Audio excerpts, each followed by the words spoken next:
Hey everyone, so you've seen the Forza Horizon 5 announcement trailer, maybe the gameplay demo as well, but maybe you've missed the dev stream, articles, interviews, or just a more in-depth look at the content you've already seen in the past couple days since Horizon 5's reveal. So this video is going to pretty quick fire cover just about every little or big piece of info that the developers have told us or the community has discovered on their own. Let's get right into it. So of course, let's start with the basics. Horizon 5 comes out November 9th of this year, but there is early access on the 5th if you buy the premium edition. Pricing is regional, but for the US, $60 for the base edition, $80 for deluxe, $100 for premium.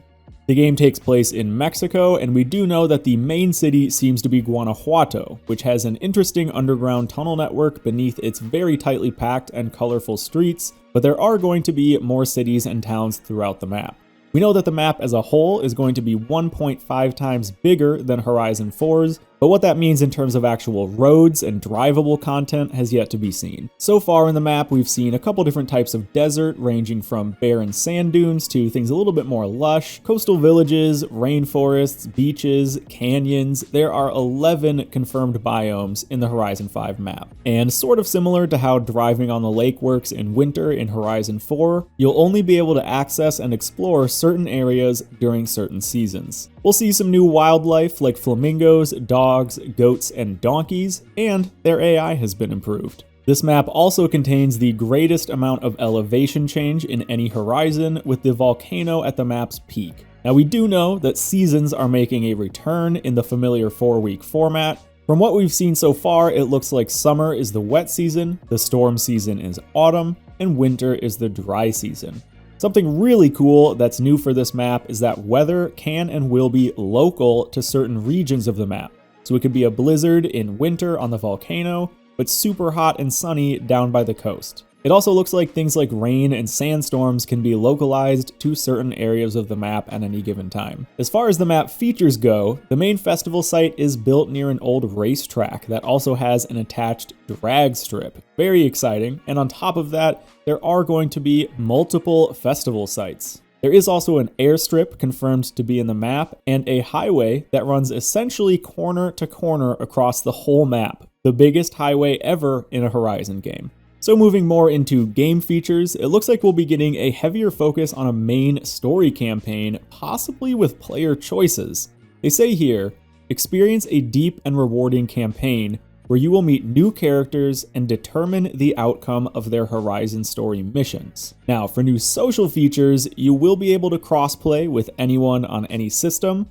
Quick Chat now has a 3-second cooldown, and there's also a new social AI system called Forza Link that tracks your game status and the players you meet and tries to predict the type of content you want to do and who to do it with. So it looks like grouping up for content will be easier than ever. We're basically getting a Super 7 here on steroids as well in the form of Event Lab, a tool set that allows you to make races and fully custom game modes where you can place what seems like hundreds of props, tweak game rules, win conditions, everything. If you're looking for somewhat more traditional online though, look to Horizon Open, a drop-in, drop-out style of PvP where you queue up for races, eliminator, drifting, or games, and just keep going until you're ready to drop out. No more 3 or 5 race stints and then having to drop and re-queue. There's also a social currency called Kudos that can be awarded by players to other players. It unlocks flares that you can display on your profile, but it has not been mentioned yet whether or not this is going to be used to section players off with Kudos counts similar to their own. It does look like our open world lobby might be increasing to 96 players, higher than Horizon 4's 72, but from what it seems anyway, convoy and actual car visibility in the open world is still going to be limited to 12 players at any given time. However, the open world player phasing system has been highly improved, so the world should feel much more alive. We're also getting a form of car gifting called gift drops, where you can take a car, upgrade it and paint it, and then leave it in the world for others to find. It's a bit unclear whether or not you can specifically leave these for a certain person, or if it's just random across your friends list, or what. They're being vague on this one, so we'll have to wait and see. Now, here's a really cool piece of info that we saw in the gameplay demo and was later confirmed by devs. Convertibles will work in the open world at the click of a button. Really happy to see that feature being added. You can also swap to drone mode without going through a menu. It looks like that's just going to be a button press as well. There is now also a new sort of car meet feature they're calling Horizon Tour, where players meet up in the world and race across the map against drivatars. Very curious to hear more about that feature. And it looks like Horizon Live is going to be replaced here with a new feature called Horizon Arcade as well. There are 130 challenges and 11 unique game themes accessed by arcade markers around the map.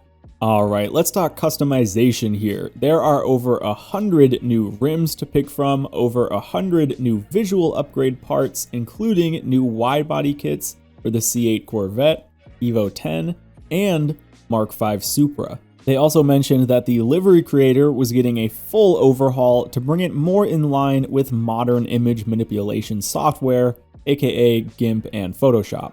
And the tuning interface has gotten an overhaul as well. Paintable brake calipers are finally here, and there are thousands of new performance parts. That last one has me very curious, and I'm not really sure what they mean by that one. We'll have to see. Character customization is also getting a makeover in Horizon 5 with custom hairstyles and colors, prosthetic limbs, choosable pronouns and character voices, and clothing will now be purchasable with credits. And finally, we are getting ray tracing, but only in Forza Vista, so not in the open world while you're driving. Alright guys, that is it. That is everything that has been confirmed for Horizon 5 so far. I think needless to say, we'll be getting more info over the coming months through more interviews and dev streams, so I'll keep you guys up to date. If you want sources on any of this info, I've left links to everything in the video description, and if you think I missed something or maybe misinterpreted it even, let me know in the comments. Thank you for watching, and I'll see you in the next video.